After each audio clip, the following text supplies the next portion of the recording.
fashion sense is so avant-garde, and you know it.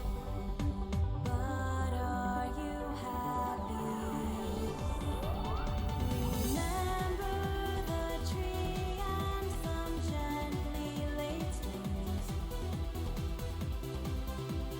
Those were your castle.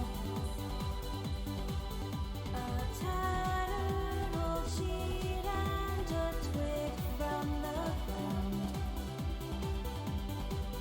Your robe and your scepter. Stop now this adult children. You said you'd never grow up. Throw all the weight of the world off your shoulders. Reclaim your kingdom. Throw it all away. Reclaim. You said you'd never grow up. Reclaim. All of the weight of the world off your shoulders. Reclaim your kingdom.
Damn it, how could this have happened?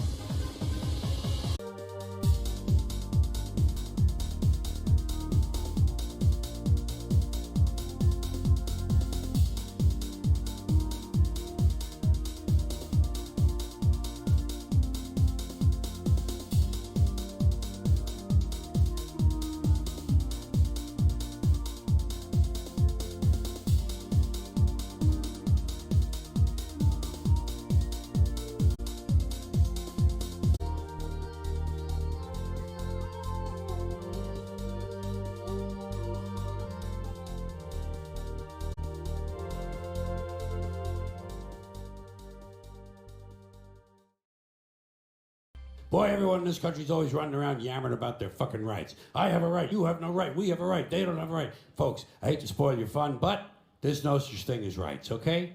They're imaginary. We made them up, like the boogeyman. The Three Little Pigs, Pinocchio, Mother Goose, shit like that. Rights are an idea. They're just imaginary. They're a cute idea. Cute. But that's all. Cute and fictional.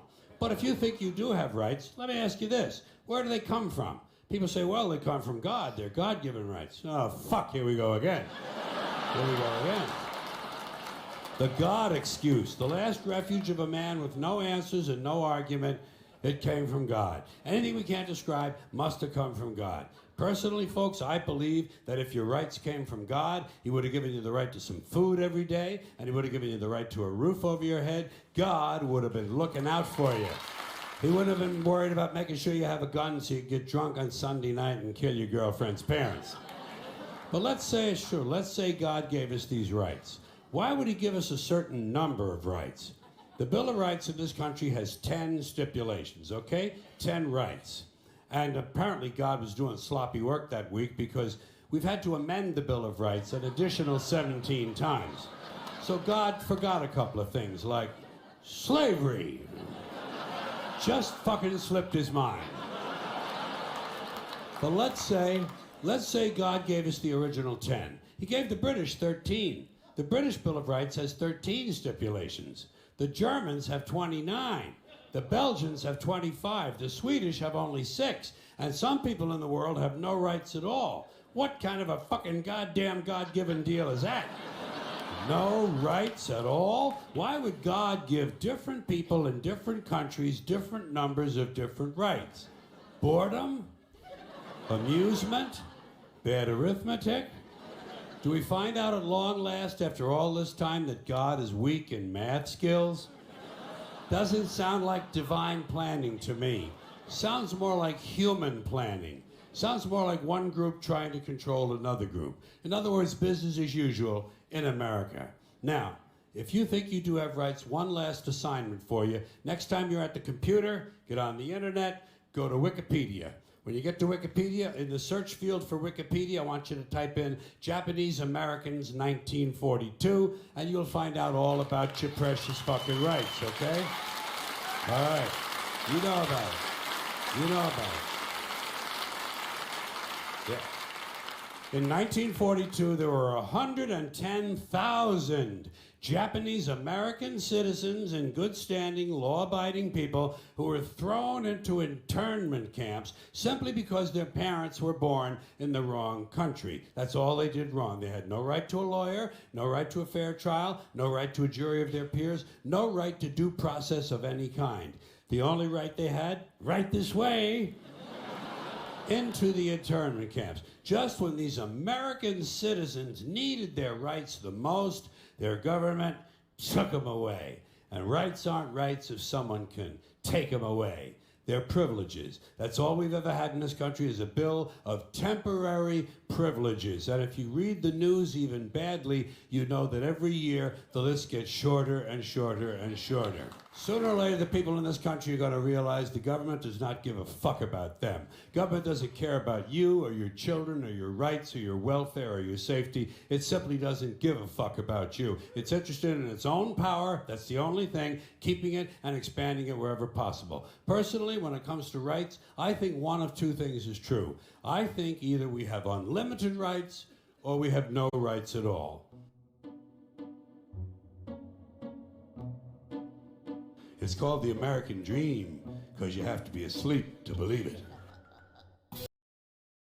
That's the way Americans are now. They're always willing to trade away a little of their freedom in exchange for the feeling, the illusion of security. What we have now is a completely neurotic population obsessed with security and safety and crime and drugs and cleanliness and hygiene and germs. There's another thing, the fear of germs. Where did this sudden fear of germs come from in this country? Have you noticed this? The media constantly doing stories about all the latest infections. Salmonella, E. coli, hantavirus, bird flu, now they have West Nile fever. And Americans panic easily, so now everybody's running around scrubbing this and spraying that and overcooking their food and repeatedly washing their hands, trying to avoid all contact with germs. It's ridiculous, and it goes to ridiculous lengths. In prisons, and this is true,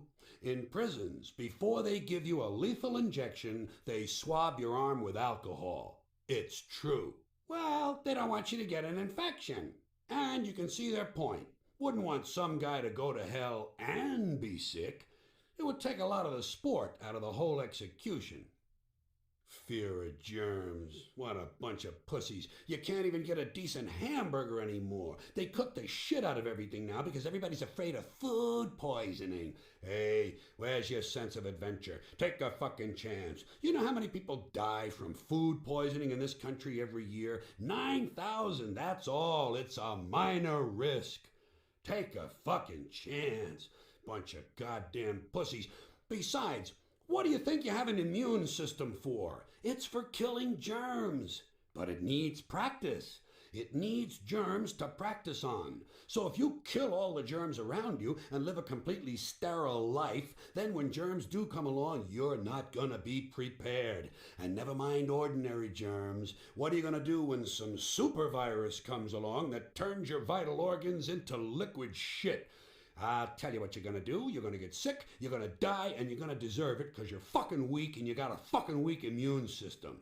Now, I'm gonna tell you a true story about immunization. When I was a little boy in New York City in the 1940s, we swam in the Hudson River, and it was filled with raw sewage. Okay? We swam in raw sewage. You know, to cool off.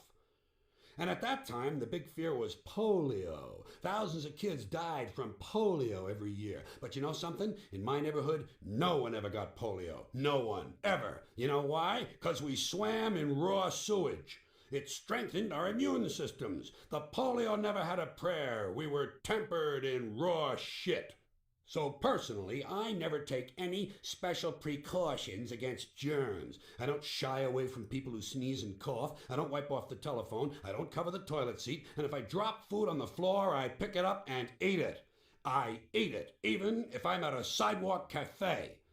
In Calcutta, the poor section, on New Year's morning during a soccer riot. And you know something? In spite of all of that so-called risky behavior, I never get infections, folks. I just don't get them. I don't get colds, I don't get flu, I don't get food poisoning, and I don't get headaches or upset stomachs. And you know why? Because I got a good, strong immune system, and it gets a lot of practice. My immune system is equipped with the biological equivalent of fully automatic military assault rifles with night vision and laser scopes. And we have recently acquired phosphorus grenades, cluster bombs, and anti-personnel fragmentation mines. So, when my white blood cells are on patrol, reconnoitering my bloodstream, seeking out strangers and other undesirables, if they see any suspicious-looking germs of any kind, they don't fuck around. They whip out the weapons, wax the motherfucker, and deposit the unlucky fellow directly into my colon. Directly into my colon. There's no nonsense. There's no Miranda warning. There's none of that 3 strikes and you're out shit. First offense, bam, into the colon you go. And speaking of my colon, I want you to know I don't automatically wash my hands every time I go to the bathroom. Can you deal with that? Sometimes I do. Sometimes I don't. You know when I wash my hands? When I shit on them. That's the only time. And you know how often that happens? Tops. 2-3 times a week. Tops. Maybe a little more frequently over the holidays. You know what I mean? And I'll tell you something else, my well-scrubbed friends.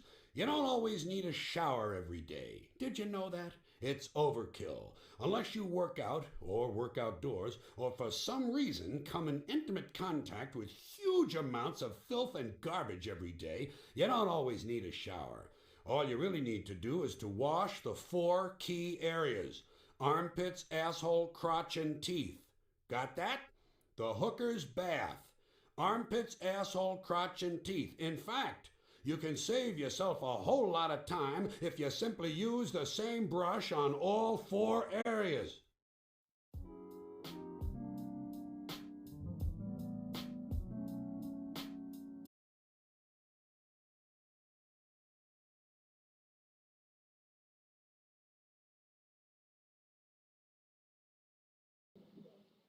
So then,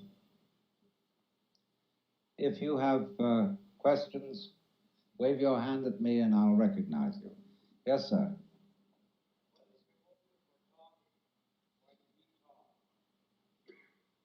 My motive and I are the same thing. If you ask me what is my motive, you are looking at life by analogy with the game of billiards. What cue hits your ball? I look at it backwards.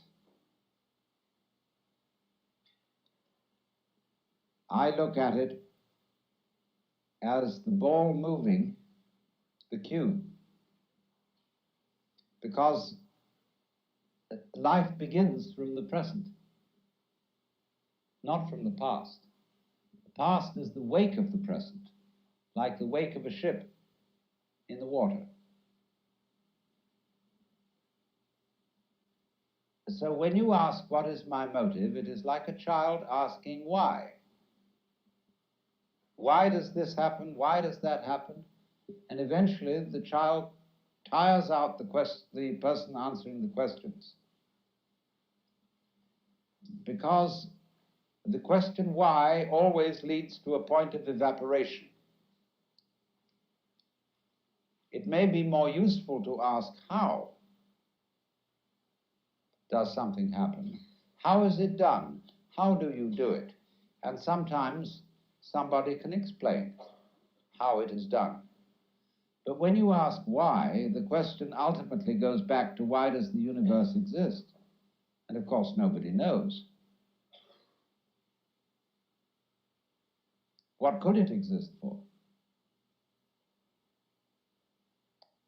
We say, well, really, it exists for itself.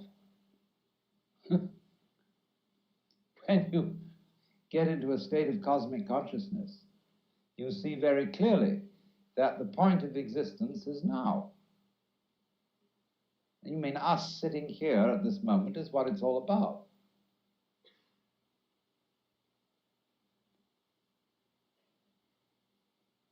So, what my motivation is, I mean, I could construct a fiction and explain my motivations to you, but that would be cheating you. Neighborhood.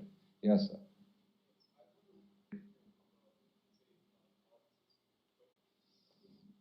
Well,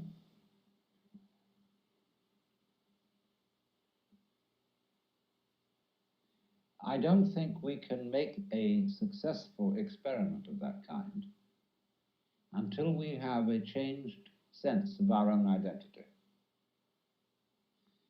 If you force the Marxist experiment upon people, it will be forcing a communal style of life upon people who are not ready for it.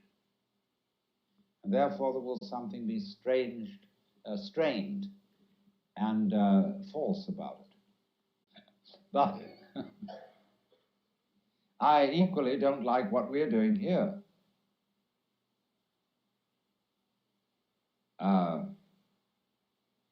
You know, a Republican government is in the United States supposed to represent the individual, the small businessman, but it does nothing of the kind.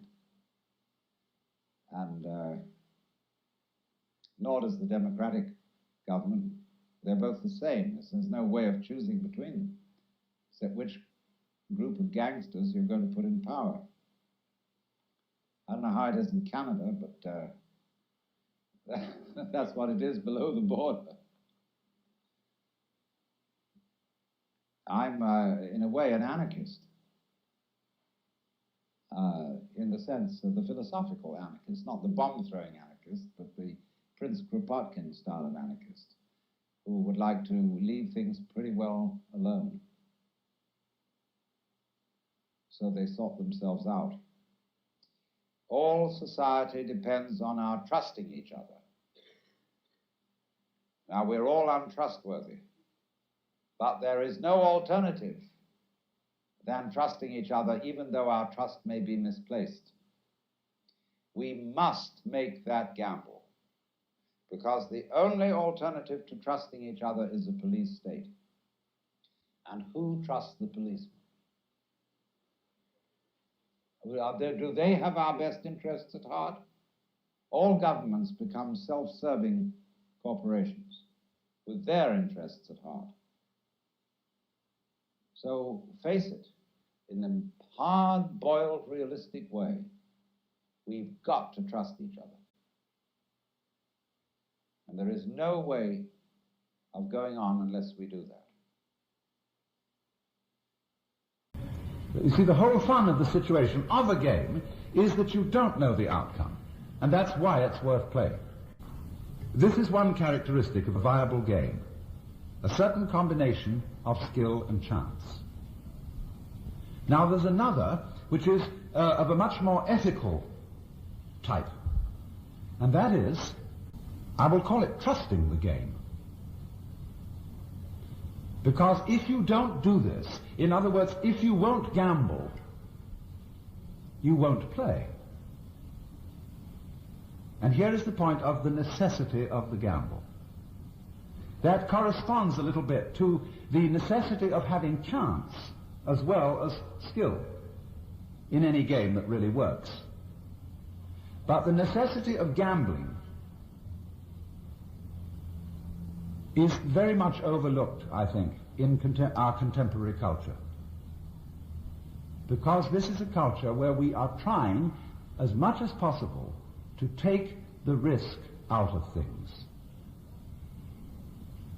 And when the risk is taken out of human relationships, they become impossible. We have, I think, in the United States, a very naive faith in law and in law enforcement.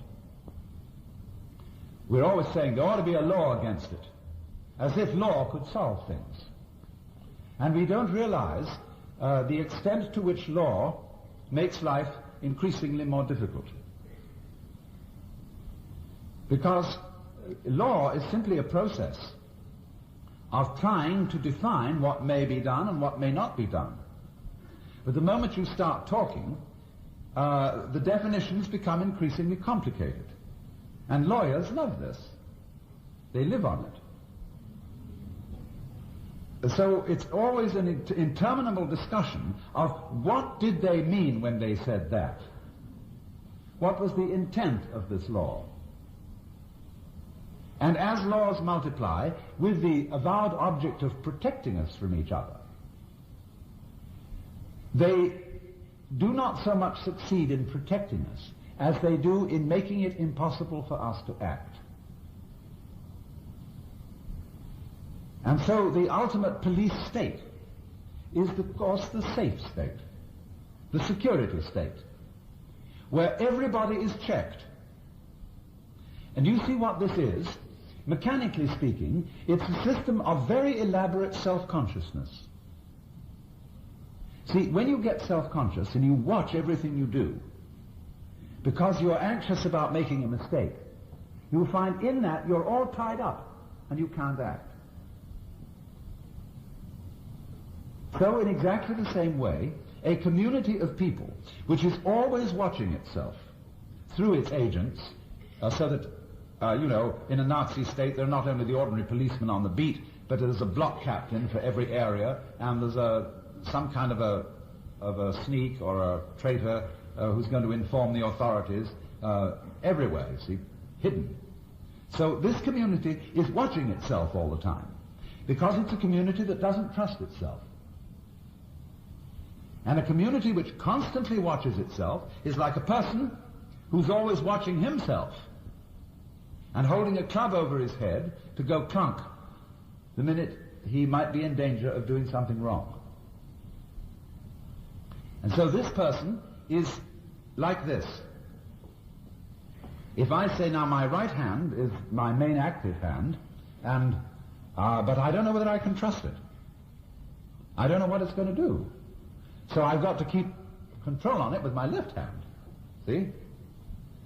So always the left hand is controlling the right hand. Whatever, if I want to pick something up, the left hand will have to push the right hand down and squeeze the fingers together and then lift it up so that it will come up. See, I've lost a hand by doing that. And so in exactly the same way, when any community of people is founded on mutual mistrust, it sort of loses half of itself. It becomes clutched up. It becomes paralyzed and unable to move.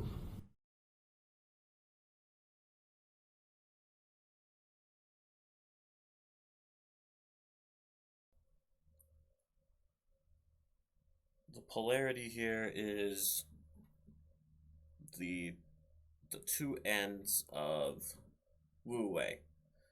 On one side, complete mistrust, not trusting at all.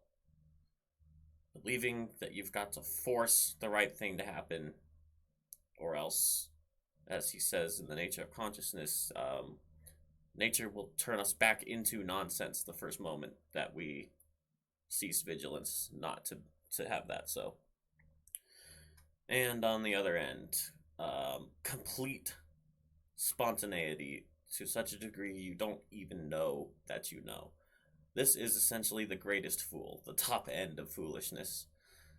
And in the course of this framework of the mystical adventurer, the greatest fool is the fool who has persisted all the way into his folly. He's not going anywhere. He's going around in the circle and doing so for itself, for not to get something. He is at the very, very top of being a fool, being the Joker, understanding that you can play any role and that it is all a game, but that the best way the game can be is to fully trust yourself to be you. And to send that same trust toward others in the self and other unity that it is to be in that greatest foolishness. Down at the bottom end, you've got the lowest foolishness, which is being stupid but not persisting all the way into it, to where you're just kind of achieving this, clutching yourself up into nothingness, into doing nothing, into pressing down on the flip-flop ability of life, and not only are you getting nowhere, but you think you're getting somewhere, and it's ridiculous. In the middle of these is what Alan Watts calls far out, when you are trusting and you are following a certain set of rules, but without the awareness of the turning of the world. You are so far out you don't even know where you started, and to those we say my respects. Because they're playing the craziest farthest out game possible, and that's in the middle of these two in the polarity. It's like step 2, when you think you've got somewhere, you go through the door, you haven't turned around yet to realize there was never a door. Moving on.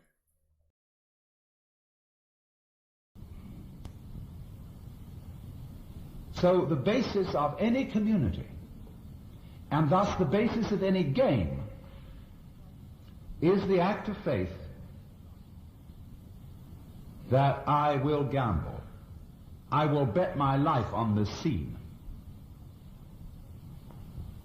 And you see, that also is fundamentally not only the attitude of faith, but it's the attitude of love.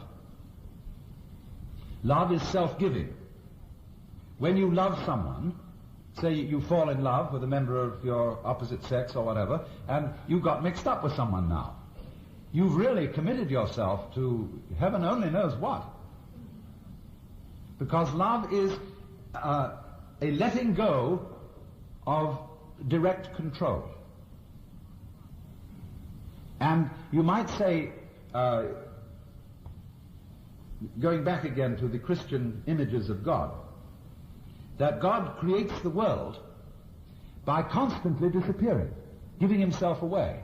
The Hindu would agree with this too, that insofar as everyone here is God in disguise, but doesn't know it, this is because you, as God, are constantly giving yourself away to you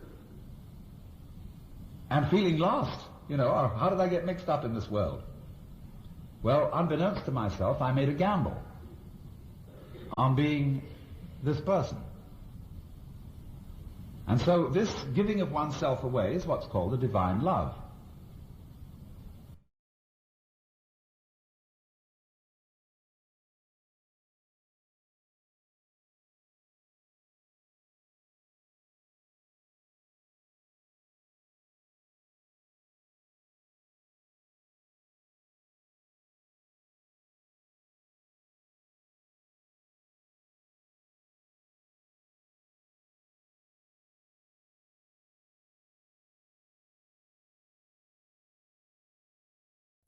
Looks like this one that I found has a mostly corrected subtitle. Somebody's loaded one in with annotations, so I'm going to go ahead and put it up on the big view. So now,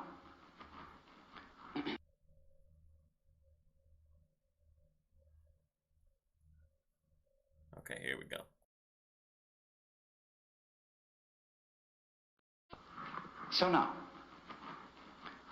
this is the whole essence, you see, of seeing, if you really see into this secret, that the world doesn't contain any serious threats in it, because it's all the basic you running up behind itself and saying boo to see if you can get yourself to jump out of your skin. If you see that, be cool. That's the whole art of Zen, you know, is cool Hinduism. The Hindus come on a little strong when someone like Sri Ramakrishna pretty much openly announces that he's the Godhead. That's a little tough. And when Sri Ramana accepts the puja of all the followers and Sri Aurobindo sits every day for darshan, it's coming on a little strong. Well, the Zen people feel that that's just a bit too much. And the way they come on is they're ordinary. And they say when two Zen masters meet each other on the road, they need no introduction. When thieves meet, they recognize each other instantly.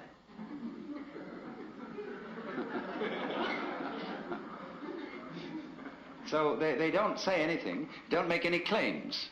As a matter of fact, so far from making claims, all good Zen masters say they have not attained anything, they have nothing to teach, and that's the truth. Because anybody who tells you that he is some way of leading you to spiritual enlightenment is just like somebody who picks your pocket and sells you your own watch. Of course, if you didn't know you had a watch, that might be the only way of getting you to realize.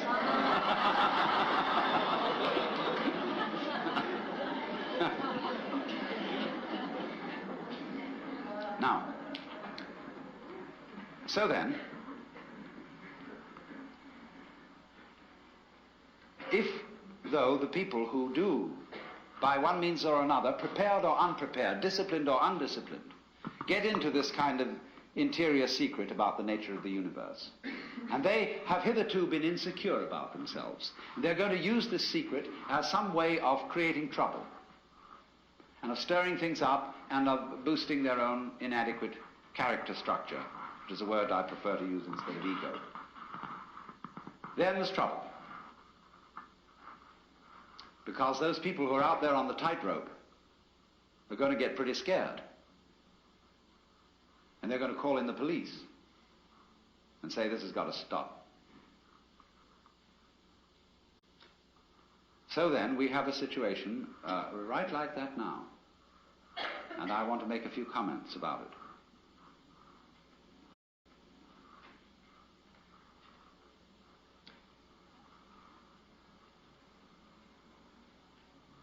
First of all, the major group, it seems to me, that are crying panic about LSD are psychoanalysts. To them, this sort of thing is extremely threatening, because psychoanalysis, in its theory, whether it be Freudian or whether it be Jungian, has a theory of the unconscious which is not unrelated to the general philosophy of science of the 19th century, which is that the unconscious, called the libido by the Freudians, is totally uncivilized, blind lust. For the Jungians, it may be something even more dangerous than that, because they have not settled for the idea that it's a sexual unconscious. It may be much more sinister than that. Deep down, there is the spider mother. There are the screaming mimes at the bottom of that pit. And Esther Harding, in her book Psychic Energy, says that civilization is a mere veneer over the abysmal depths of primeval slime, in which there are the great serpents and appalling influences just waiting for a chance to get up there and raise hell. So if you are psychoanalytically oriented, you are necessarily terrified of the unconscious. But you've learned a trick. Say the old-fashioned Christians, they discipline the unconscious with a club. Bible and birch rod, see? And they knocked it down. The Freudians said, no, this is a very dangerous creature, but you've got to train it in a different way, like a good horse trainer doesn't use the whip but lumps of sugar. But it's still the same animal. In other words, this whole philosophy of Western man as it crystallized in the late 18th, 19th, and early 20th centuries is that what we call humanity, consciousness, spirituality, values, is simply a veneer. The real thing underneath, the gutsy thing, is a terrible monster. And watch out for that. So anything that happens that might let that creature loose is looked upon by psychoanalysis as terrible. I'm not going to accuse them of worrying about LSD because they think they're going to be put out of a job. I don't think that LSD is an automatic psychotherapy at all. It needs, if you're going to use it for that purpose, you need psychotherapy in the ordinary way along with it. LSD is simply an exploratory instrument, like a microscope or a telescope, except this one's inside you instead of outside you. And according to your capacity and knowledge, you can use a microscope or a telescope to advantage. So in the same way, according to your capacity and your knowledge, you can use an interior instrument to your advantage. Or just for kicks. But when these people, you know, really feel threatened by this thing, they start sending around messages and public utterances which sound exactly as if they had taken LSD, had had a bad trip with it, and were coming on paranoid. And so they are spreading subtle rumors that this substance causes permanent brain damage and utter destruction of the superego. There are people in New York, likewise, who are spreading around the idea that, you see, once this thing has touched you, you are as if you've had a prefrontal lobotomy. You are somebody who ought to be put in a concentration camp because you've lost your conscience. You're out of order. Nothing more can be done about it. Now, do you see how alarming that could be in our day and age? Think that your brother, your aunt, has got permanent brain damage? Took some LSD? You see, the situation is exactly parallel. You know, the thing that we learn from history is nobody ever learns from history. Consider, just go back a few hundred years to the days of the Inquisition and realize that the theologians of the church were in those days accorded the same kind of respect that we now accord to the professor of pathology at the University of California Medical School, or to the professor of physics at Caltech. We think those people are real authorities. They know it works. They've experimented. They have knowledge. They're the wisest people in our society. Well, all right, a few hundred years ago, so were the theologians. And they had the same sense of responsibility towards the community that our great scientists and physicians have today. And they knew there was a thing called heresy going around that was not only capable, once you caught heresy, of making you damned to hell forever and ever and ever, to the most unimaginable tortures that would go on without end, but that it was infectious. And one heretic would soon make other heretics. So those entirely humanitarian and merciful church fathers got together and said, what are we going to do to stop this? Well, now they knew there is an eternal life beyond the grave. And so perhaps, just in the same way as if you've got a cancer, and that's something terrible because it might spread and destroy the whole body, cut it out, even burn it out if you have to. And a little pain on the part of the patient and several months on the end of tubes won't be too bad for if you get rid of it. So they said, we've got to torture these people, because they might, in the middle of this extreme experience, recant. And if they won't recant, we'll burn them, because there's just the chance that in the agony of burning at the stake, they will say at the end, oh God, forgive me for my sins, and it'll be all right.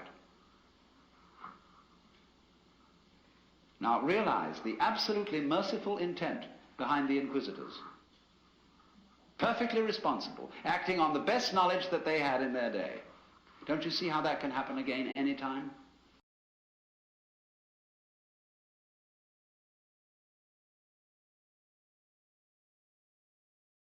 Don't you see how that can happen again any time?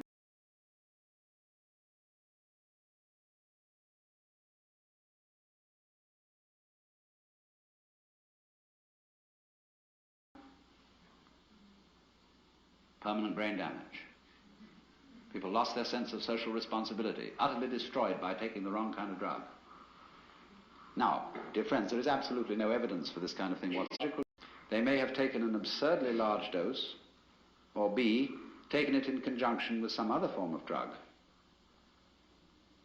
An amphetamine, a barbiturate, or something like methadone, a narcotic, which did indeed cut off the oxygen supply to the brain and therefore cause some damage. So this scare talk is simply without foundation. But nevertheless, there are certain reasons to be cautious, and for those who understand the operation of these chemicals to issue certain clear warnings. And this I want to talk about quite seriously. Now, this class of psychotropic chemicals, which includes LSD, mescaline, and its original form, peyote, psilocybin, cannabis, and so on, which is a very mild psychotropic, these do not, in moderation and proper use, in any way harm the physical organism.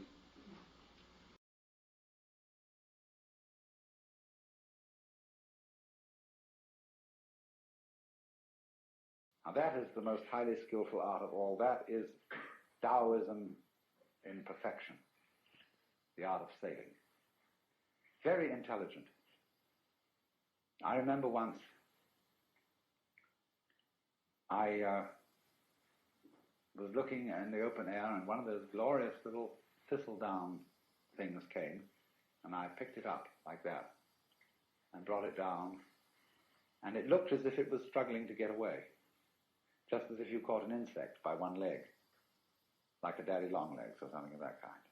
It seemed to be struggling to get away, and at first I thought, well, it's not doing that. That's just the wind blowing. But then I thought again, really? Only the wind blowing? Surely it is the structure of this thing which, in cooperation with the existence of wind, enables it to move like an animal, but using the wind's effort, not its own. It is more intelligent being than an insect, in a way, because an insect uses effort. Like a person who rows a boat uses effort, but the man who puts up a sail is using magic. He lets nature do it for him with the intelligence to use a sail, you see? So in just this way, the meaning of de is that kind of intelligence which, without your using very much effort, gets everything to cooperate with you. You, for example, never force other people to agree with you, but you give them the notion that the idea you wanted them to have was their own. This is a feminine art, preeminently. A woman who really wants a lover does not pursue him, because then most men feel that she's aggressive. And if she's aggressive, she obviously is a woman who has had difficulty in finding lovers, and therefore there must be some undesirably secret thing about her. But if she, as it were, makes a void, then, and is slightly difficult to get, then people get excited. They know she's a highly prized object, and so they pursue. Same way, when you want to teach a baby to swim, the thing you can do is to put the baby in the water and then move backwards in the water and create a vacuum. And this pulls the baby along. It helps it to learn the feel of the water and how to swim. It's the same principle. So, also, clever, difficult to getness is one of the very best means of acquiring immense publicity. If you have patience, you see, you can always do this. So, the whole art of the ruler, you see, the Tao Te Ching is a book written for several purposes. You may take it as a guide to mystical understanding of the universe. You may take it as a dissertation on the principles of nature, almost a naturalistic, a handbook of natural law, we would say. Or you may also take it as a political book, a book of wisdom for governors. And the principle which it advocates, basically, is the virtue of governing by not ruling. Look at it in this way. Supposing the President of the United States were as unknown to you by name as the local sanitary inspector, the man who looks after the drains and the sewage disposal and all that kind of thing. This is not a glamorous figure, you see. But for that very reason, he probably does his job more efficiently than the President. Because the President wastes enormous amount of time in interviewing various groups from the Elks and the Girl Scouts and conferring honors and all this kind of thing. The poor man's life must be an utter torment because he's so well known and therefore has absolutely no time to give to the government of the country. I mean, think of his mail. And all the people who have to be employed sifting that out and assessing it. So that if he were someone quite anonymous and that we didn't have to think about him, he would be a very, very good ruler. In just the same way, for example, you don't have to attend, unless you're sick, to the government of your own body. It happens automatically. This is this expression, ziran, of itself, and it goes on day after day after day, and the better it is, the less you have to think about it. When you see well, you do not see your eyes. If there is something wrong with your eyes, you start seeing spots, and those spots are spots in your eyes. When you hear well, you never hear your ears. But when they start singing, you know, then you're starting to hear your ears, and your ears are getting in the way of their own hearing. So on the deepest level, a person as a whole can get in the way of his own existence by becoming too aware of himself. And then he lacks this quality, dearth. Now,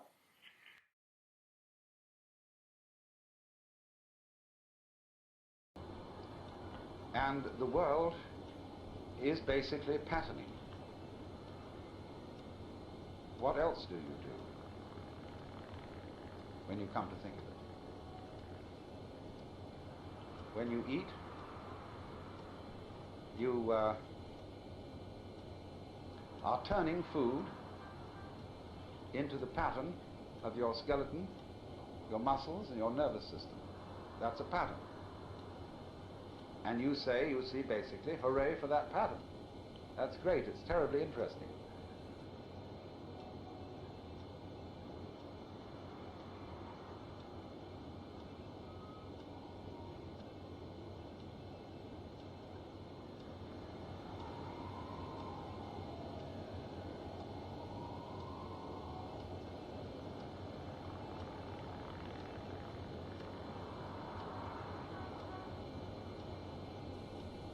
But then you want other patterns. You like to look through a microscope and see the patterns that exist in the small world. You like to look through a kaleidoscope or a teleidoscope and see the patterns. You like to have paintings around and see the patterns. You like to watch the water play. You want to watch the birds go, the clouds, and all that. Fascinating patterns. And that really does, doesn't it, seem to be the point. I mean, what do you do?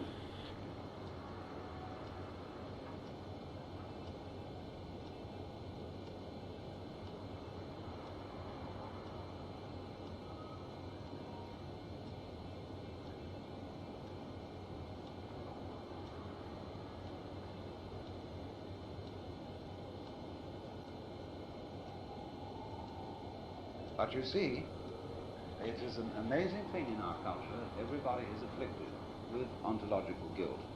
For example, if a policeman comes to the door, everybody is instantly frightened. You wonder, what on earth have I done? And there are certain clergy who are absolute experts in making you feel guilty. They are really marvelous. And there are clergy of all kinds, for all classes, and for all levels of intelligence. They can make you feel real guilty. Only you have to watch always what games people are playing. Now you see, the thing is that really is a puzzle, is that they don't admit they're playing games. And when a person is playing games and doesn't admit that they're playing games, then you have some kind of a trickster who isn't really being fair to you. Now, of course, the game, that this game is not a game, has a certain kind of fascinating quality to it. How mixed up can we all get? Let's try. See? That's a certain possibility in that. I would like to go insane and be as insane as anybody has ever been, and be the farthest out crazy nut in the world, see?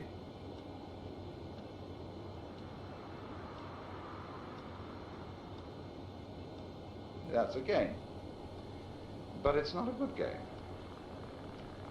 It's a game being played by a person who didn't really understand that everyday life was a game too. And I think the most important thing is to admit this. All really humane people admit that they're rascals. That's, you see, on the side of the not respectable, the selfish. But so also, all humane people should admit that they're jokers, that they're playing games and playing tricks. That I am doing it on you. I am most ready to admit this. I coaxed you all into coming here to tell you what?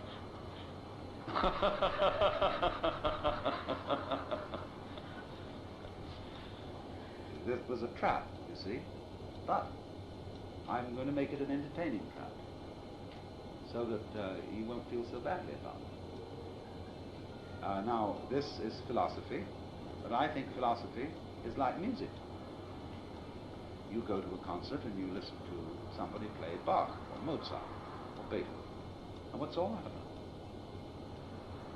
You know, it isn't about anything except dee dee dee dee dee dee dee dee dee dee dee. You know, that's what it's about.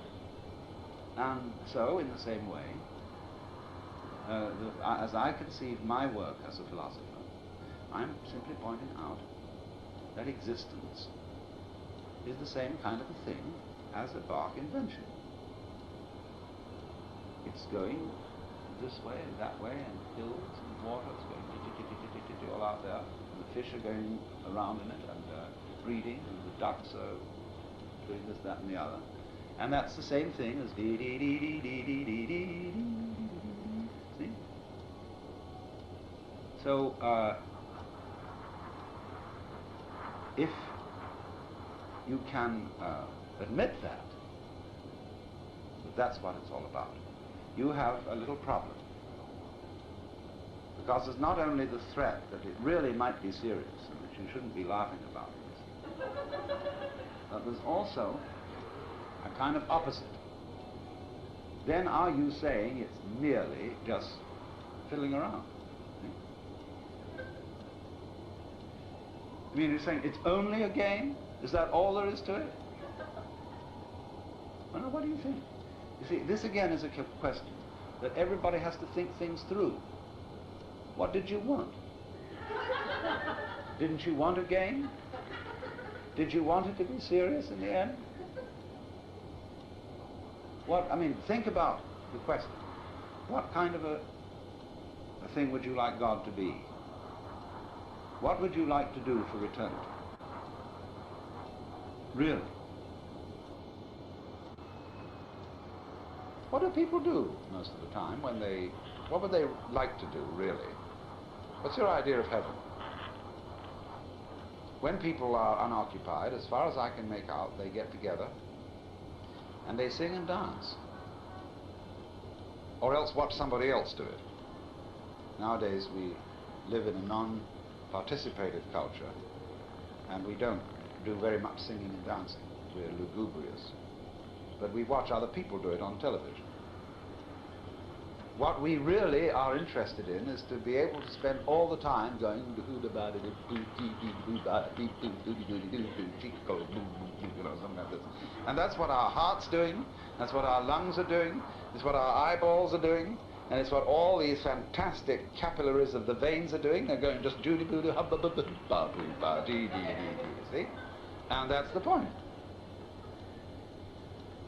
Now the thing is, ought this to be allowed?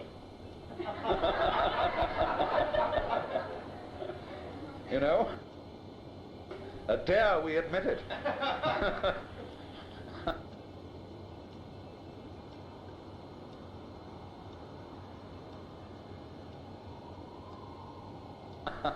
Because we've been brought up, you see, in a cultural context in which the universe is presided over by somebody serious. And it's only very, very occasional obscure references in the Jewish and Christian scriptures to the idea that God dances. Of course, in Hindus they know Shiva dances, and all the gods dance, and they're represented in the dance. But in our way of looking at things, no. Back, deep down in, there is something that you must respect with a very, very, you mustn't laugh in church. Especially if you got in front of the throne of heaven. Everybody would be dead silent. Wow, you see, I mean, that's really serious. Here is the Father Almighty, world without end. And you watch out. Don't you laugh. Why not? Because Father Almighty, world without end is a very insecure fellow. And if anybody laughed, he might feel uneasy, you know, that there was something wrong going on.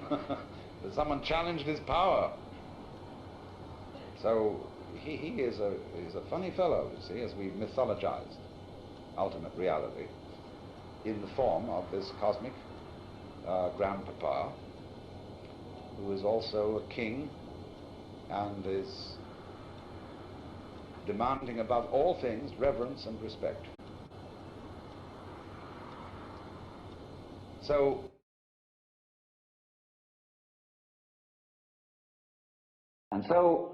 all those people who are oriented to the universe in that way feel related to basic reality as a subject to a king.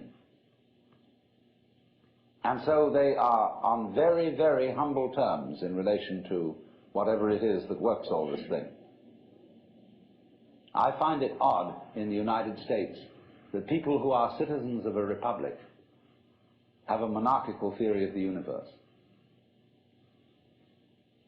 Because we are carrying over from the very ancient Near Eastern cultures the notion that the Lord of the universe must be respected in a certain way. People kneel, people bow, people prostrate themselves. Because, and you know what the reason for all that is, that nobody is more frightened of everybody else than a tyrant.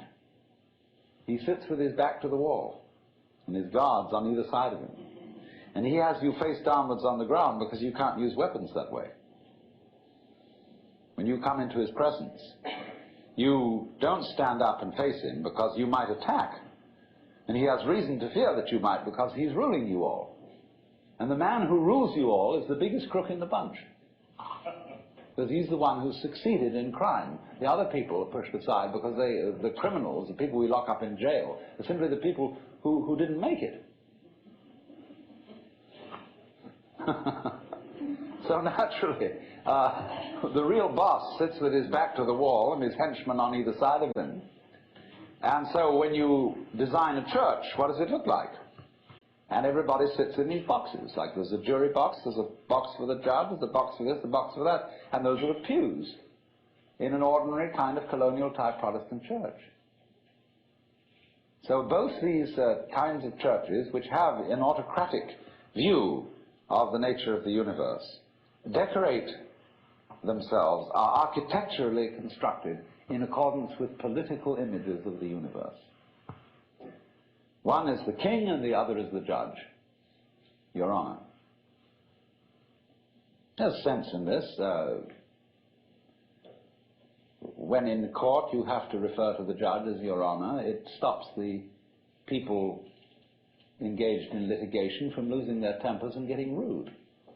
There's a certain sense to that. There are two sorts of producers of LSD on the black market. One is the enthusiastic graduate student in chemistry who wants to turn the whole world on. And his product is apt to be pretty good, but excessive in dosage. And what says 100 micrograms may well be 300. There is another kind of producer who wants to make a good thing out of it, or who wants to give you a big jazz, but he'll mix it with amphetamines. There's another more sinister kind of producer who'll either cut the amount or mix it with heroin or any other substance, maybe again amphetamines or whatever, that'll get you hooked on it. So there is no control of the quality of what is being circulated, none whatever. And you just don't know what you're getting. Now this situation is the result of the fact that the United States never learns from history. It is the same old story of prohibition. To think the naive notion that you can control something that might turn into a social evil by handing it over to the police. Now, after all, who pays the police? You do. And if you can't control yourself, the police won't control you either. But in lieu of controlling you, they can suppress you. Now, in all conscience, the police have enough to do. Not only to control the traffic, which gets worse every day by virtue of Parkinson's law, but also all the possibilities of robbery, violence, murder, and so on and so forth, which is a full-time job. But to ask the police to go and look for people who have LSD or marijuana or heroin or opium or whatever, or who are living irregular sex lives, or who have a gambling joint or a whorehouse, this is to ask the police to act as officers of the state in service of the church, uniformed ministers. And that's not their job. And when the police are asked to do that, they are put by lawmakers into a position which brings them into public disrespect, as it did in the days of Prohibition. It is not fair to the police. Because if you send the police to hunt out LSD, it is a far more tough job than looking for a needle in a haystack. LSD can be disguised as anything whatsoever. It can be mixed with gum and put on an envelope. It can be entirely absorbed, vast quantities of it, into a piece of Kleenex. The alcoholic base is then allowed to evaporate, and nobody would know it from any other dirty piece of Kleenex that somebody stuck away in his pocket. It can then be reactivated. It can be made into lacquer to coat pins with. Anything. It can be disguised as peanut butter, orange juice, aspirin, just sugar, anything you want. And it's very difficult indeed to detect. So when you try to suppress that sort of thing by law, you leave the gates wide open for every kind of blackmail. You want to get rid of your wife? Or your unfortunate business competitor? Just slip them some. And then arrange by a roundabout way to tip off the cops. The senator you don't like? Political rival? Psst. You see, any law of this nature, any law which in a way tries to enforce by the power of the state private morals or your own business in looking after your own nervous system, is in effect an unenforceable law. And all unenforceable laws lead to blackmail and to public demoralization. The only way to handle a thing of this kind is to bring it all out into the open. Nothing can be controlled when it's driven underground. It ought to be controlled. Just in the same way as we have learned how to control automobiles, we license people to drive them. So in the same way, we don't sell liquor to minors. We expect them to have some kind of education and grown-up responsibility before they go boozing around. So in exactly the same way, society has got to face the fact that it's going to have to license people for certain spiritual adventures, or perhaps just plain pleasures, if that's what you want to call it. After all, you can't even join some churches can't join the Catholic Church without taking a course of instruction. That takes a few weeks, and then they put you through an initiation. And you may say when you get through that, well, what was all that preparation for? I didn't feel anything. But so in exactly the same way with this, it is completely urgent, in other words, that we prevent the occurrence of a very serious, socially destructive criminal situation created by law. You've heard of iatrogenic diseases? That means diseases caused by physicians. There are nomogenic diseases, or shall we say nomogenic crimes. Like somebody said, the only serious side effect of marijuana is that you may go to jail. This is a nomogenic crime. In other words, it is a ritual crime. In exactly the same way that when the early Christians refused to burn incense in front of the Roman gods, in whom the Romans themselves didn't believe, they were guilty of a crime. It was a ritual crime. And they refused. And a reasonable man like the Emperor Marcus Aurelius said to the Christians, now come off it. Really? Do you have to refuse to burn incense? They said, yes, we're serious about it.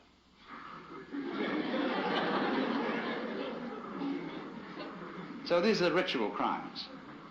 And so in the same way, various ritual crimes exist, and our police, poor devils, are supposed to enforce it. And if they don't, they're going to get it from the politicians.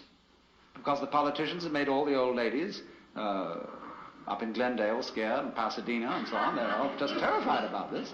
And so the politician gets the votes of those old ladies. And the police have to do what the politician tells them to do. And you know, the police, they're just people.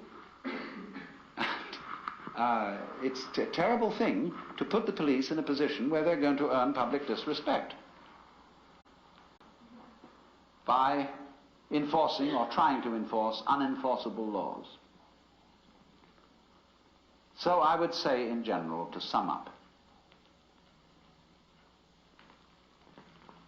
substances like LSD which give away a secret about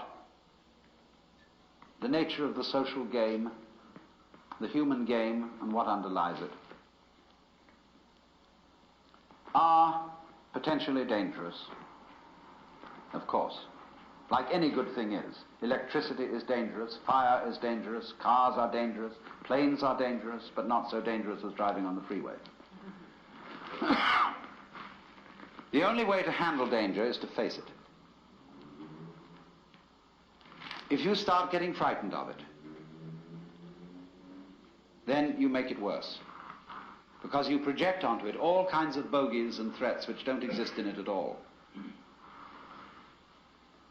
So this is also a rule, and please, anybody here who's a psychotherapist, if he doesn't know this already, take note.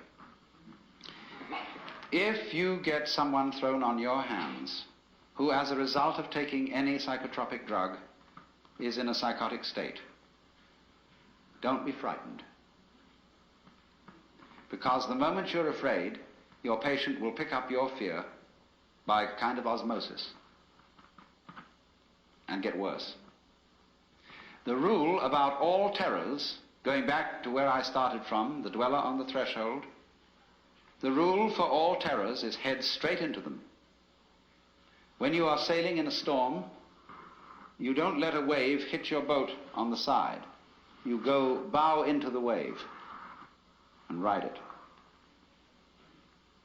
So in the same way, old folklore says, this is an old wives' tale with a lot of truth in it, whenever you meet a ghost, don't run away. Because the ghost will capture the substance of your fear and materialize itself out of your own substance and will kill you eventually, because it will take over all your own vitality. So then, whenever confronted with a ghost, walk straight into it and it will disappear. And so in the same way, when people stir up the depths of the unconscious and are confronted with their own monsters, or with the terrors of discovering that they're in a relativistic world where black implies white and white implies black, so who's in charge?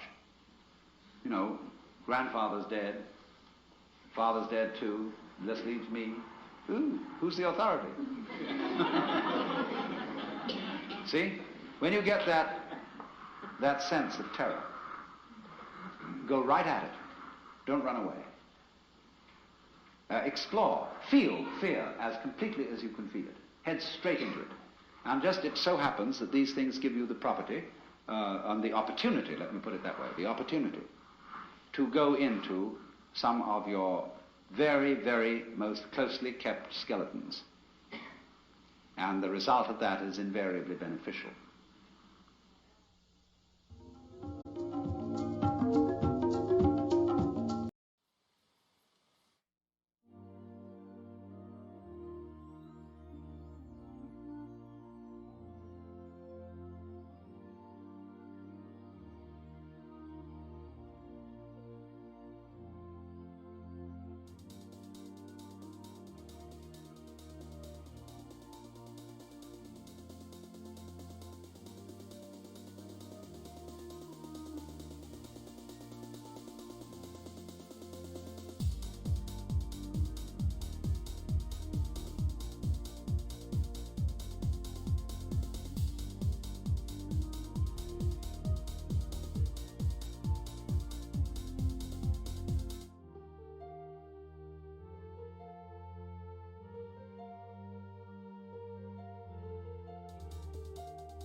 experience ourselves as isolated centers of awareness and action placed in a world that is not us, that is foreign, alien, other, which we confront. Whereas, in fact, the way an ecologist is in a world we have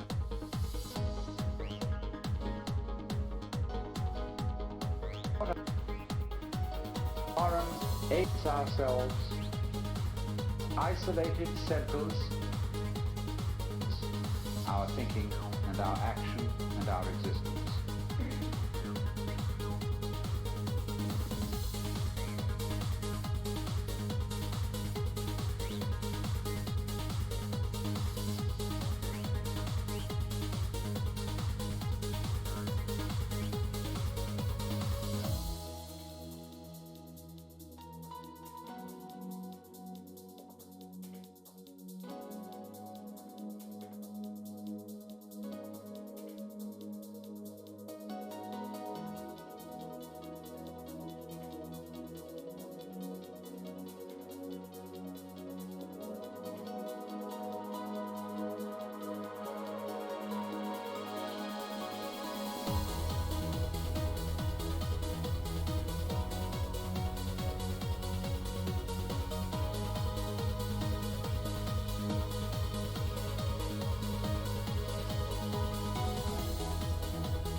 That's not what I call a picture.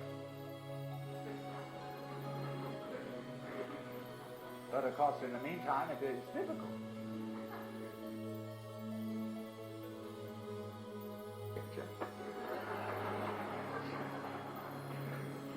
And nobody painting pictures of damp space.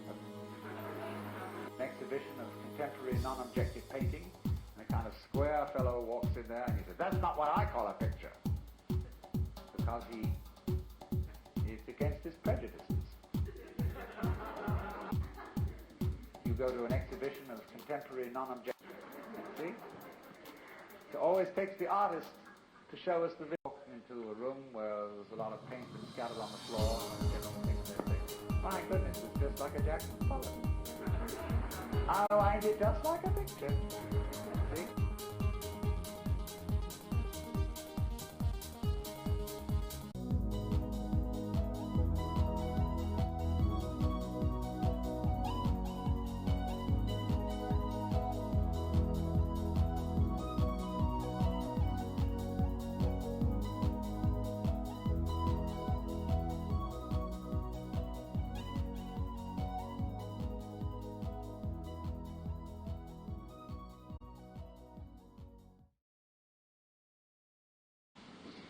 We have been brought up to experience ourselves as isolated centers of awareness and action, placed in a world that is not us, that is foreign, alien, other, which we confront.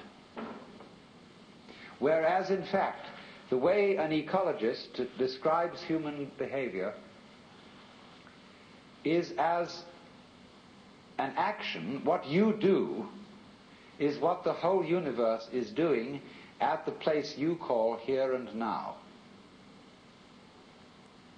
You are something the whole universe is doing in the same way that a wave is something that the whole ocean is doing. This is not what you might call a fatalistic or deterministic idea. You see, you might be a fatalist if you think that you are a sort of puppet which life pushes around. You are separate from life, but life dominates you. That's fatalism. But in the point of view I'm expressing, the real you is not a puppet which life pushes around. The real deep down you is the whole universe. And it's doing your living organism and all its behavior. It's expressing it as a singer sings a song. We've been hoodwinked into the feeling that we exist only inside our skins. And I was showing last night that that is a hallucination. It's just as nutty as anybody could be, like a fruitcake, you know, who thinks he's Napoleon or something or other. Thinks he's a poached egg and goes around finding a piece of toast to sit on. It's just like that, a hallucination. And I was showing how we need to experience ourselves in such a way that we could say that our real body is not just what's inside the skin, but our whole total external environment. Because if we don't experience ourselves that way, we mistreat our environment. We treat it as an enemy. We try to beat it into submission. And if we do that, comes disaster. We exploit the world we live in. We don't treat it with love and gentleness and respect. We cut down millions of acres of forests to turn it into newspaper, of all things. Lovely trees turned into information about nothing. And we don't replace them properly. We kick the world around in revenge for feeling that really we are puppets which the world kicks around. So my main point last night was then that we need a new kind of consciousness in which every individual becomes aware that his real self is not just his conscious ego, you know, let's take a headlight of a car. The headlight shines on the road in front. The headlight does not shine on the wire which connects it with its own battery. So in a way, the headlight is unaware of how it shines. And in the same way, we are unaware of the sources of our consciousness. We don't know how we know. There was a young man who said, though, it seems that I know, what I would like to see is the eye that knows me when I know that I know that I know. And so we are ignorant of, we ignore, it doesn't come within the scope of our attention how it is that we manage to be conscious, how it is that we manage to grow our hair, to shape our bones, to beat our heart, and to secrete all the necessary fluids that we need from our glands. We do it, but we don't know how we do it. Because you see, underneath the superficial self, which pays attention to this and that, there is another self, more really us than I. And if you become aware of that unknown self, the more you become aware of it, the more you realize that it is inseparably connected with everything else that there is. That you are a function of this total galaxy, bounded by the Milky Way, and that furthermore this galaxy is a function of all other galaxies. And that vast thing that you see far off, far off, far off with telescopes, and you look and look and look, one day you're going to wake up and say, why, that's me. And in knowing that, you see that you never die. That you are the eternal thing that comes and goes, that appears now as John Jones, now as Mary Smith, now as Betty Brown, and so it goes forever and ever and ever. Now then, why I made this point as an introduction to what I want to say tonight is the problem of the relationship of man and nature. And this is very interesting. The Chinese word for nature they call zhiran. And this expression means of itself so. What happens of itself. Or we might say spontaneity. It almost means automatic, because automatic is what is self-moving. Only we associate the word automatic with machinery. But ziran, what is so of itself, is associated in the Chinese mind not with machinery, but with biology. Your hair grows by itself. You don't have to think how to grow it. Your heart beats by itself. You don't have to make up your mind how to beat it. That's what they mean by nature. The poem says, sitting quietly, doing nothing, spring comes and grass grows of itself. So their principle of nature is called a Tao, T-A-O, pronounced Dao in the Mandarin dialect, Tao in the Shanghai dialect, To in the Cantonese dialect. Take your choice. Tao means the course of nature. And Lao Tzu, who was a philosopher who lived a little later than 400 BC, wrote a book about the Tao. And he said, the Tao which can be spoken is not the eternal Tao. You can't describe it. He said the principle of the Tao is spontaneity. He said the great Tao flows everywhere, both to the left and to the right. It loves and nourishes all things, but does not lord it over them. It accomplishes merits and lays no claim to them. So there is a very great difference between the Chinese idea of Tao as the informing principle of nature and the Judeo-Christian idea of God as nature's Lord and Master. Because the Tao does not act as a boss. In the Chinese philosophy of nature, nature has no boss.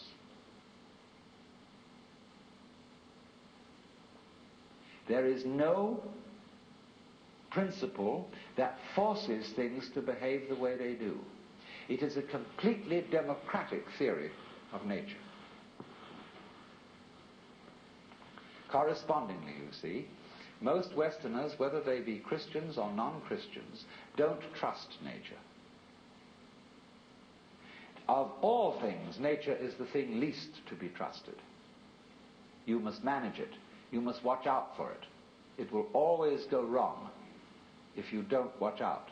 You know, the goblins will get you if you don't watch out. So we're always feeling that you can't trust it. See, we're absolutely instilled with the idea of original sin. You can't trust nature because it comes out with weeds and insects. And above all, you can't trust human nature because if you don't hold a club over yourself, you'll go out and rape your grandmother. Now, the Chinese would say, if you can't trust yourself, you can't trust anything. Because if you can't trust yourself, can you trust your mistrust of yourself? Is that well-founded? See? If you can't trust yourself, you are totally mixed up. You haven't a leg to stand on, you haven't a point of departure for anything. And in this respect, the Taoist philosophy and the Confucian philosophy are in agreement. In Confucius philosophy, the fundamental virtue of a human being is called Yan, spelled Jen for reasons best known to Chinese scholars. I don't know what they are, but it's pronounced Yan. And it's a character, Chinese character, that Confucius placed as the highest of all virtues, higher than righteousness, higher than benevolence, and it means approximately human-heartedness. Now, Confucius once said that goody-goodies are the thieves of virtue. Virtue in Chinese is de. We Romanize it as T-E-H, de. And it means virtue not in the sense of moral propriety, but virtue in the sense of magic, as when we speak of the healing virtues of a certain plant. A man of true virtue is therefore a human-hearted man. And the meaning of this is that one should above all trust human nature in the full recognition that it's both good and bad, that it's both loving and selfish. Now, let me give an illustration of the wisdom of this. When people fight wars, I trust them if the reason for which they fight a war is to expropriate somebody else's possessions and women. Because they will fight a merciful war. They will not destroy the possessions and the women that they want to capture. They want to enjoy them. And that's a war based on simple, ordinary, everyday human greed. The most awful wars that are waged are the wars waged for moral principles. You are a lousy communist. You have a philosophy that is destructive to religion and to everything that we love and value and reverence, and therefore we will exterminate you to the last man unless you surrender unconditionally. Such wars are ruthless beyond belief. We can blow up whole cities, wipe people out, because we are not greedy. We are righteous. That is why the goody-goodies are the thieves of virtue. If you are going to do something evil, do it for a plain, honest, selfish motive. Don't do it in the name of God. Because if you do, it turns you into a monster who is no longer human. A sadist, a pure destroyer. So an inflexibly righteous person is not human. And that is why, in Chinese ideas of justice, a good judge is not somebody who abides by the book. Their idea of justice is, for God's sake, keep the case out of court. Let us have a consultation behind the scenes, and let's arrange a compromise. Because we know our opponent is a rascal. I know I am a rascal. And therefore there can be a mutual arrangement between thieves. So we summon her and we talk about it, and we call the judge in an unofficial capacity. And the judge hums and haws, and if he's a good judge, he has a sense of what is called li. I'm going to talk to you about another meaning of a word pronounced li later on, but it's quite a different word. Li is justice, but you can't write it down. There is another word for justice or law in Chinese, zi. And this word represents, in its Chinese character form, a cauldron for cooking sacrifices and a knife.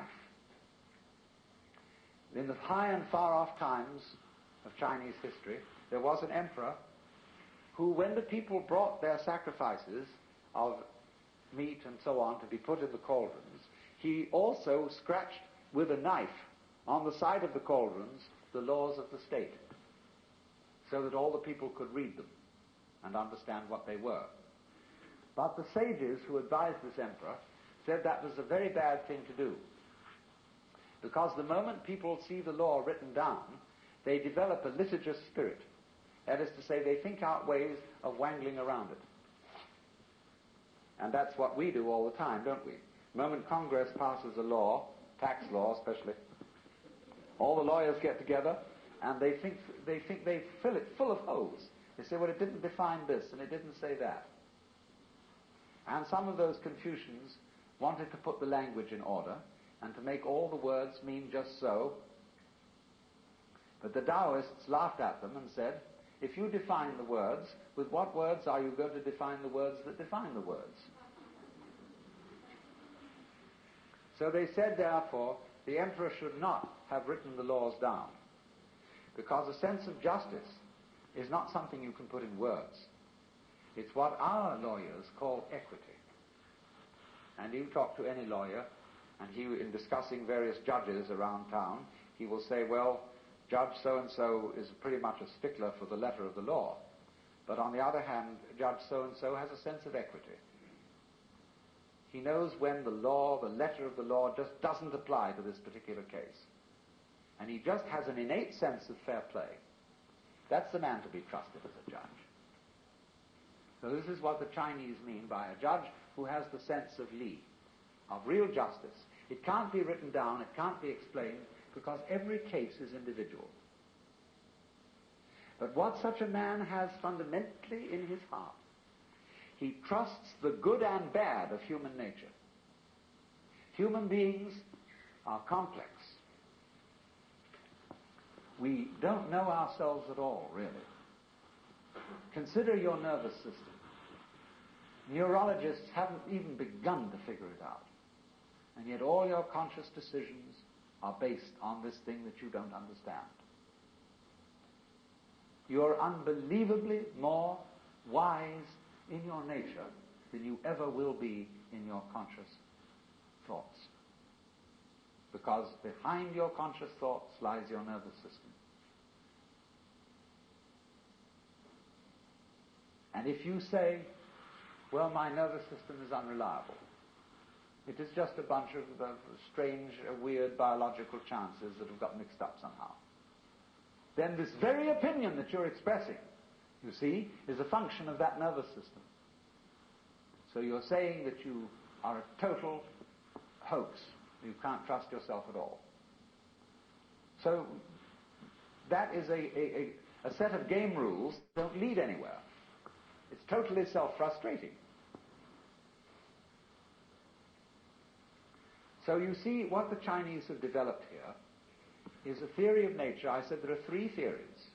The Western mechanical theory, nature as an artifact, the Hindu dramatic theory, and the Chinese organic theory. Nature, human nature included, is an organism. And an organism is a system of orderly anarchy. There is no boss in it, but it gets along by being left alone and being allowed to do its stuff. That's what the Chinese Taoist philosophy calls Wu Wei, which means not doing nothing, but not interfering with the course of events, not acting against the grain.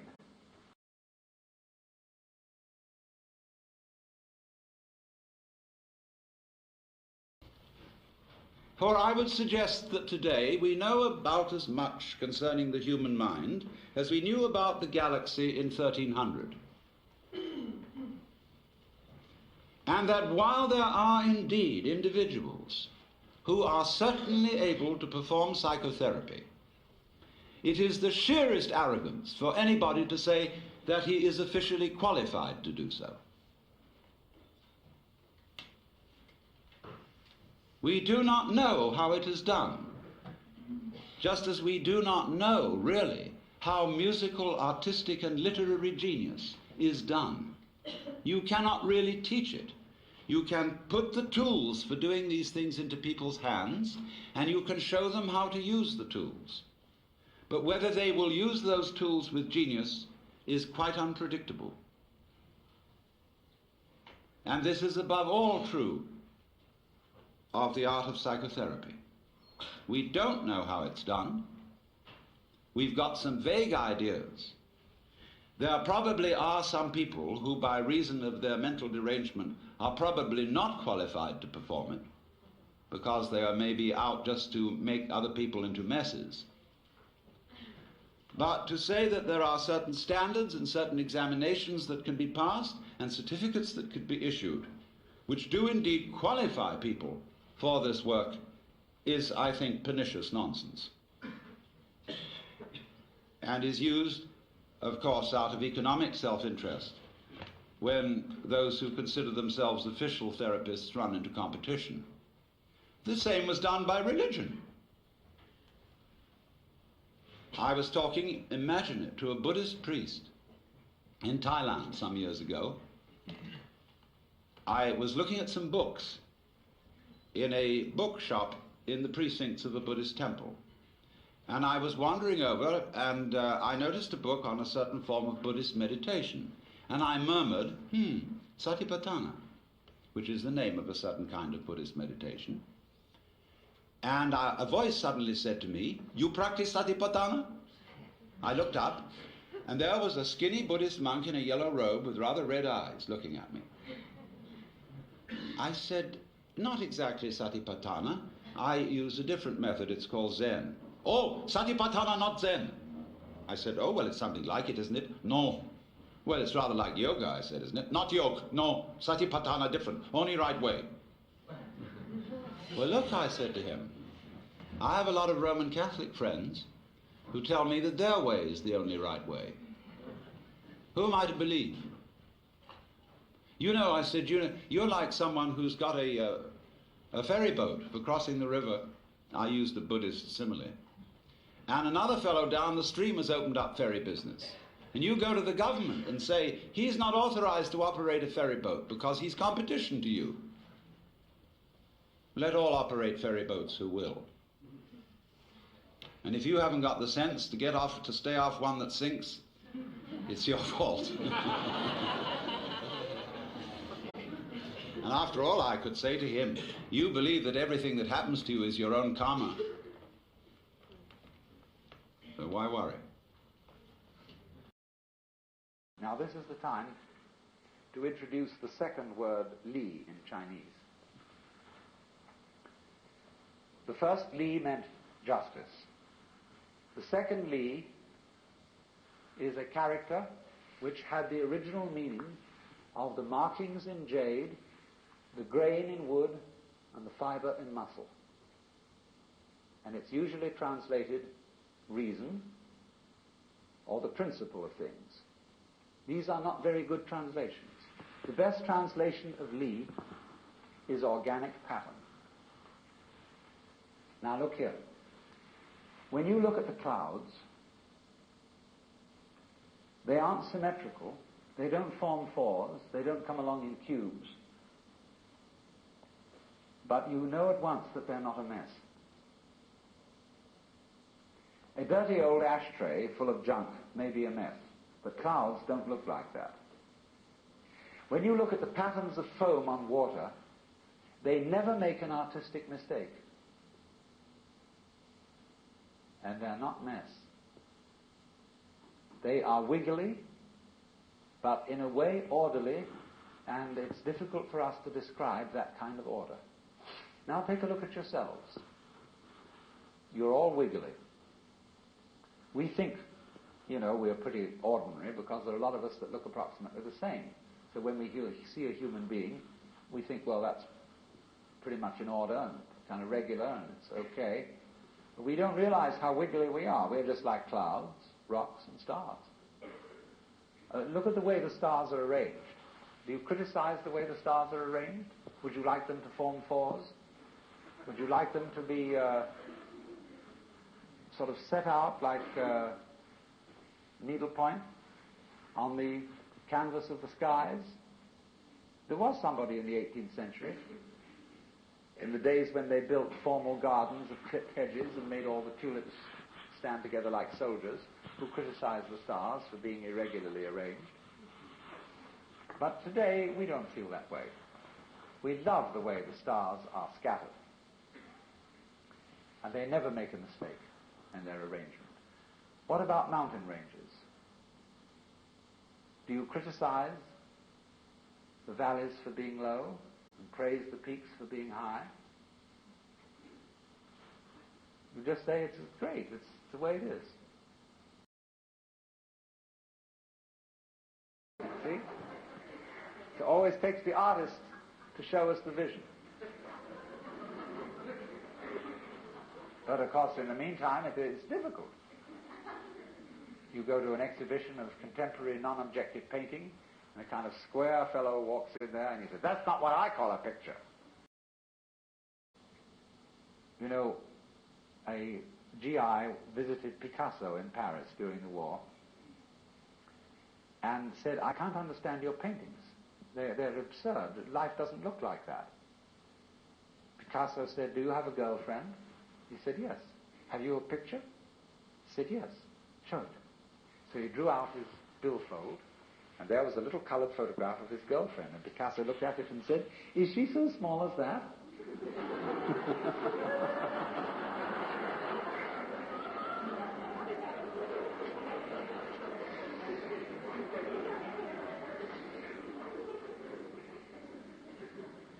Now then, the idea of li, the idea of natural order, is like this: patterns on foam, patterns in jade, the shapes of the clouds, the shapes of trees and mountains. They are orderly, but we cannot put our finger on the order. We know it's orderly, but we don't know why. And we know it's completely different from a mess. From a mess.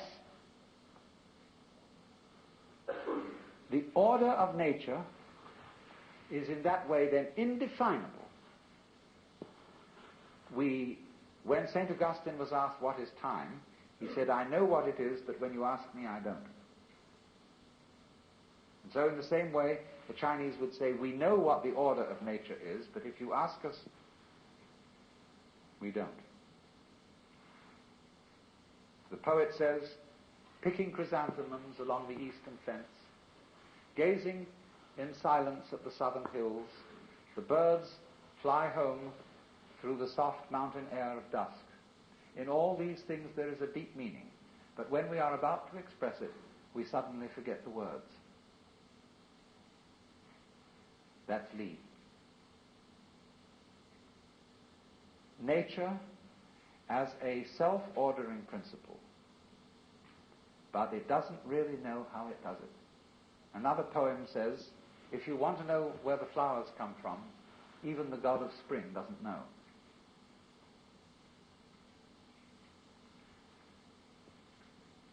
This is a very remarkable attitude to nature. Politically, you see, if you translate this into politics, it is a high philosophical anarchy. And there's a lot to be said for this as a political point of view. That, in other words, government is always a mess. Because the state opposes itself to the people. We live under a constitution where we are supposed to be governed by ourselves. As somebody once said, down with democracy when we get it.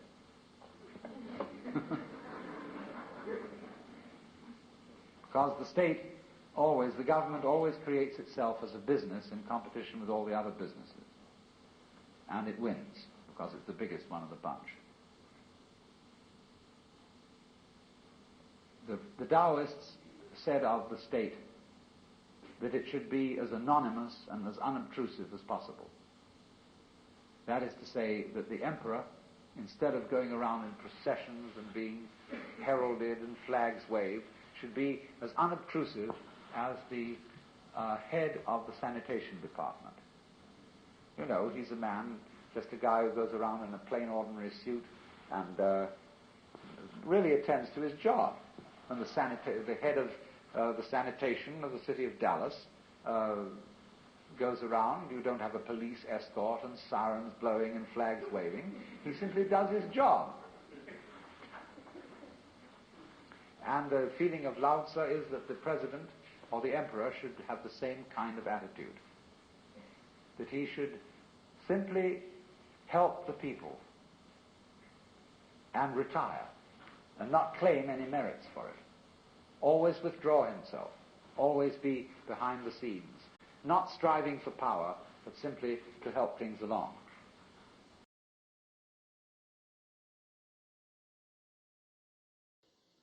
You don't need anything to hang on to. You're it. You don't need a religion. But then you say, well, what is all this religious stuff about then? Why don't we just forget it? You can try. By all means. Just go away. Don't go to gurus. Don't go to church. Don't enter philosophical discussions. Forget it. But then you'll realize that by having consented to forget it, you're still seeking. What a trap. What can you do? You see? If you stay here and listen to me or to anyone else who comes around here, you're fooling yourself. But if you go away, you're fooling yourself too. Because you still think that's going to improve your situation. It won't. And therefore, when you discover that it doesn't, you'll think, well, maybe it was a mistake to go away, and you come back to the guru. And he looks at you and says, you are very undisciplined, very inferior student. And you need to apply yourself. Well, as I explained what he's doing. But it comes down in a way to a sort of contest with the guru. You see? Will you call his bluff? You're afraid to. Because you might discover that if you do call his bluff, he's no better than you are. Well, that's what you're supposed to find out. But without being cynical about it. He's as divine as you are. But you've got to call the bluff. There's going to be a showdown. And it's a double bind. The whole situation's a double bind. Because it doesn't do any good to stay here, and it doesn't do you any good to go away. Either to do something about it or to do nothing about it. Now then, there's something else. When you understand that, and when you realize that there's nothing to realize, well, it's all here, then what are you going to do? Well, of course, this is the sense of the Zen poem: supernatural activity and marvelous power, drawing water, carrying fuel. You know? Do whatever one does as a human being. But there's a little element of Philistinism in that. It's like when a child is pestering father or mother with all sorts of questions. They finally get down to the deepest metaphysical problems. They say, "Oh, shut up and eat your donut." And I wouldn't say that, you see, at this point. Because life, as one looks at it, you see, is in fact a celebration of itself. When you look out at night at the stars and you really wonder, good God, what is all that about? Well, it's a firework display. And it's celebrating High Holy Day. It's whoopee. And the whole world is whoopee. It's a kind of exuberance. And therefore the proper function of religion is digging this. It's not seeking. It's not seeking anything, but is, in a way, thanksgiving. That's why, of course, the Christians were right in calling the Mass the Eucharist, the thanksgiving. Only they had such a complicated way of thinking about it that nobody could understand it. So in religion, all religious exercises, whether they are meditative or whether they are ritualistic, are whoopee.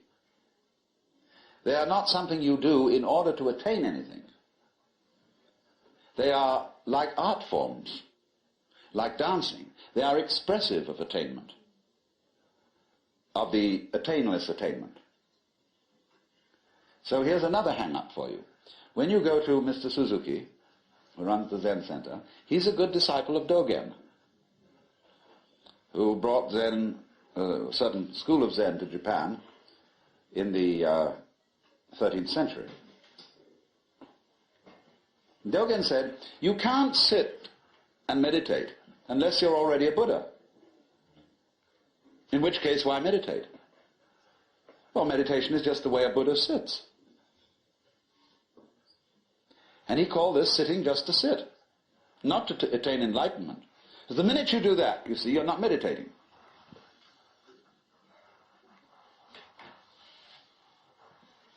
So you only become a good meditator if you're not looking for anything.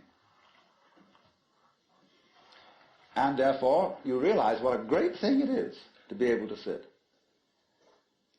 And what a great thing it is not to dissect the world with your analytical intellect.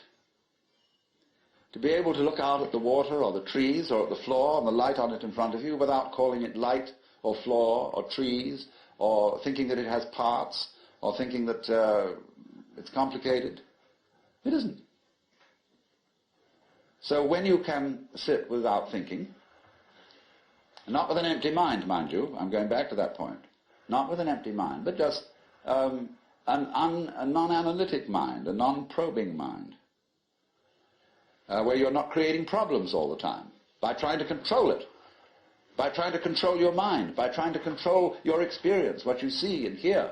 You then just simply discover that there is no way of controlling what you're experiencing, because what you're experiencing is you. And to try and really fundamentally control that It's just going around in a circle. So if I were to say to you now, what you have to learn is to let it happen, that's wrong too. There's no one to let it happen. If I say to you, accept your experience, be calm and open to things, that again perpetuates the illusion that you're something different from it. So we go round and round. But if there are some people who want to get together, and like we would get together to play poker, or to have a walk, go fishing, or sail a boat, if there are some people who want to get together to meditate, and to have rituals, and to chant, great. It's an art form. And you can only use it and make it a good art form if you're not using it to get something. And this is what really is the bane of temples all over the world. You go into Buddhist temples where they theoretically don't believe in any God. But there are the people praying. And they're all doing it in order that we get a male child next time around, or that the horse recover from a disease, or that mama gets cured of the dropsy, and all these petitions are going on and on and on. People are always coming to the temple to ask for something. Lowbrow people for lowbrow things, highbrow people for highbrow things. And there all the vendors sit outside and sell souvenirs and magic and charms, and all the people go in and do this. And all these serious priests sitting there, really having to keep up face and say, yes, we can provide these services. On the other hand, if you go in to one of these temples, along with all the faithful followers, and have a ball, buy a bead, buy a candle, buy a this, buy that, buy some incense, go in, dig this great thing going on, salute the Buddhas, or the altars, or the crucifixes, or what you will. But don't take it seriously. And this is one of the great important transformations of today in our consciousness, is that a great many people are finding out that religion is not supposed to be taken seriously. This is a shocking thing to many people. There used to be an old saying that a religion is dead when the priests laugh across the altars. That's true in one sense. When the priests know that they've got a racket going, and they don't believe one word of it, and they're laughing across the altar because of all these suckers around doing it, then it's true. The religion is dead. But when the priests laugh at the altars, because they're having such fun, because this whole scene is so beautiful, well, it's the difference between some stuffy old Buddhist priest humming a sutra and Allen Ginsberg chanting a sutra. That's a thing to hear. Because the priests are going, they go on for interminably. It's a bore. They're sick of it. But they get paid for it. This is magical. But when Allen Ginsberg chants a sutra, everybody gets in a circle and he gets these little bells, and they get going. It's just like a jam session, where everybody is absolutely delighted. Well, that's the way to do it. And if you can't do it that way, forget it.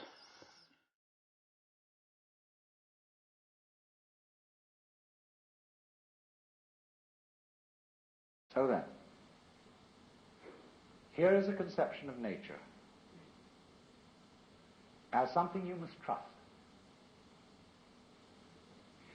Outside nature, the birds, the bees, the flowers, the mountains, the clouds, and inside nature, human nature. Now, nature isn't trustworthy completely. It'll sometimes let you down with a wallop. But that's the risk you take. That's the risk of life. What's the alternative? I do not trust nature at all. It's got to be watched. You know what that leads to? It leads to 1984 and Big Brother. It leads to the totalitarian state where everybody is his brother's policeman. and where everybody is watching everybody else to report them to the authorities, where you can't trust your own motivation,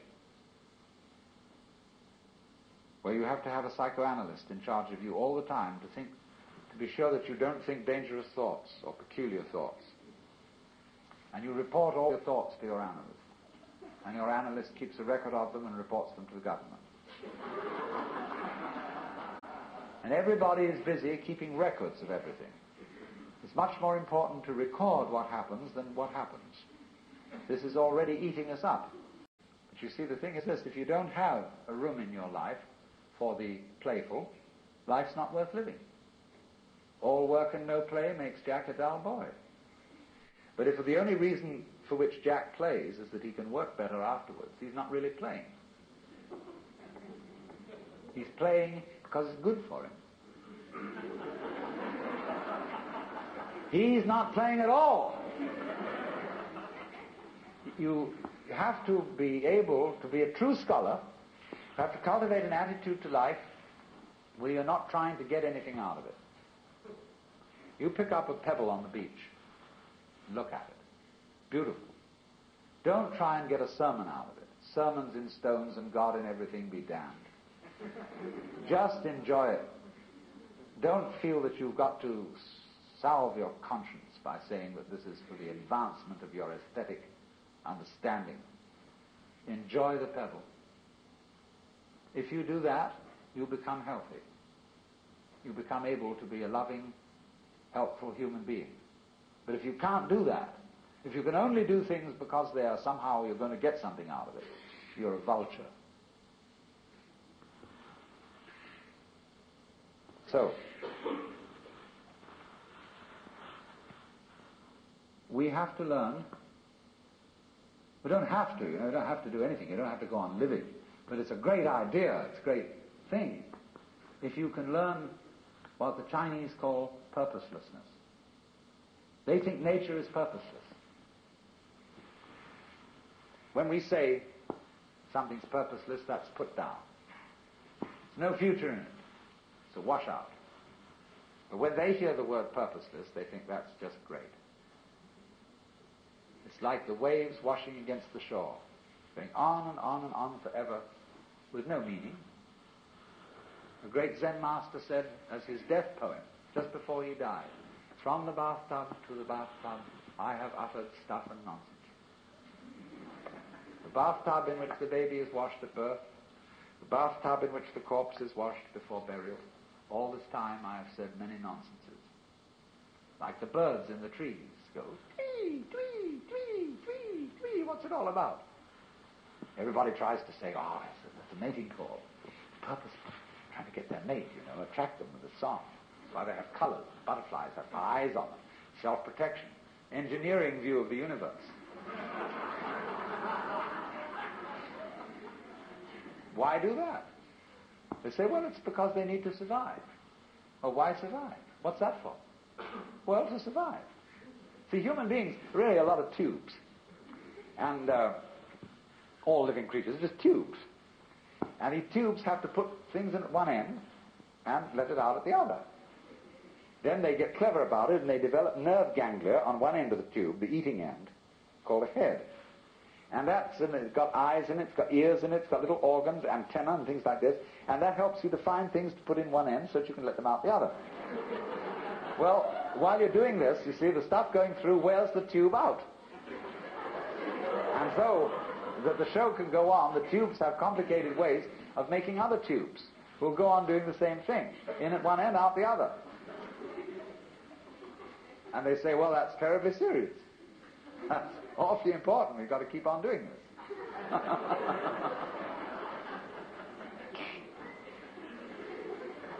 But when Chinese say nature is purposeless, this is a compliment. It's like the idea of the Japanese have a word, yugen, and they describe yugen as watching wild geese fly and be hidden in the clouds,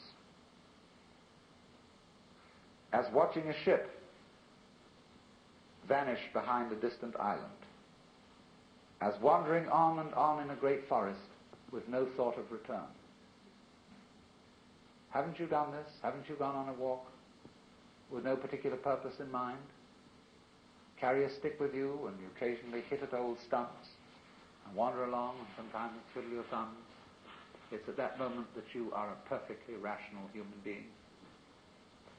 You've learned purposelessness. All music is purposeless. Is music getting somewhere? If it were, if the aim of music of a symphony were to get to the final bar, the best conductor would be the one who got there fastest. See, dancing, when you dance, do you aim to arrive at a particular place on the floor? Is that the idea of dancing? Huh? The aim of dancing is to dance, is the present. Well, it's exactly the same with our life. We think life has a purpose. I remember the preachers used to say, when I was a small boy, I'd always hear it, we must follow God's purpose, His purpose for you and His purpose for me. When I asked these cats what the purpose was, they never knew. They didn't know what it was. They had a hymn. God is working His purpose out as year succeeds to year. God is working His purpose out and the time is drawing near.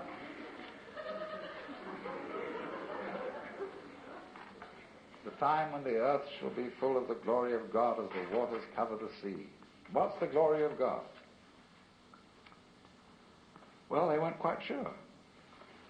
I'll tell you what it is. In heaven, all those angels are gathered round the glory of God.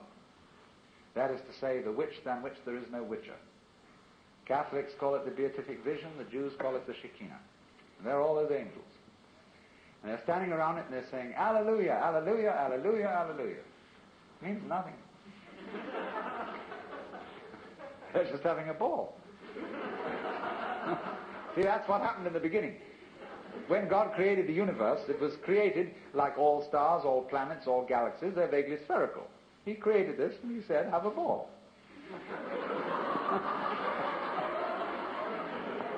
But before He said that, He said, you must draw the line somewhere. That was the real thing He said first. Before, let there be light. That came later.